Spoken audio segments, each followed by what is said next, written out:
I didn't react very well because if I would have known earlier that I had alpha-1, I could have perhaps been on the prolactin much earlier and maybe had saved more of my lung function, which right now it's only at 27%, so it's not very good. My body doesn't make its own alpha-1 antitrypsin. So what happens is eventually my lung function regresses, and over the years will just get worse and worse and worse. I realize that it is a genetic disease, and I had both of my adult children tested, and they have both tested positive.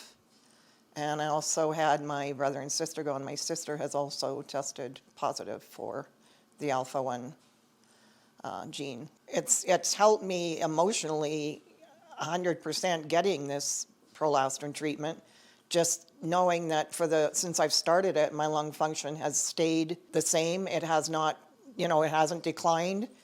If you don't have it, then what happens then? Then my lungs get so bad where I do have to go, and I'm waiting for a lung transplant.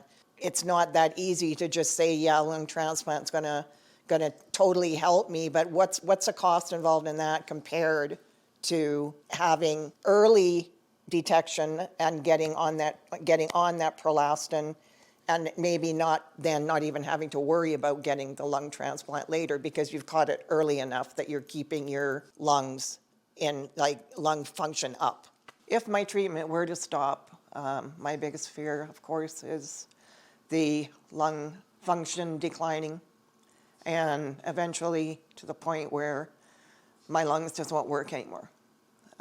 And my biggest fear is my kids and my grandkids losing me.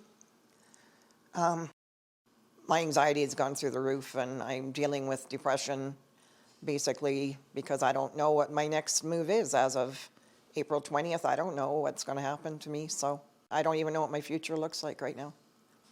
Ministers of Health, I would like to ask you what you would do if one of your children or one of your parents were going through the situation where you won't cover a drug that, yes, it is expensive, it's also saving lives. And I would just really like you to just rethink what you're doing to people and their families, not just the people themselves, but their families.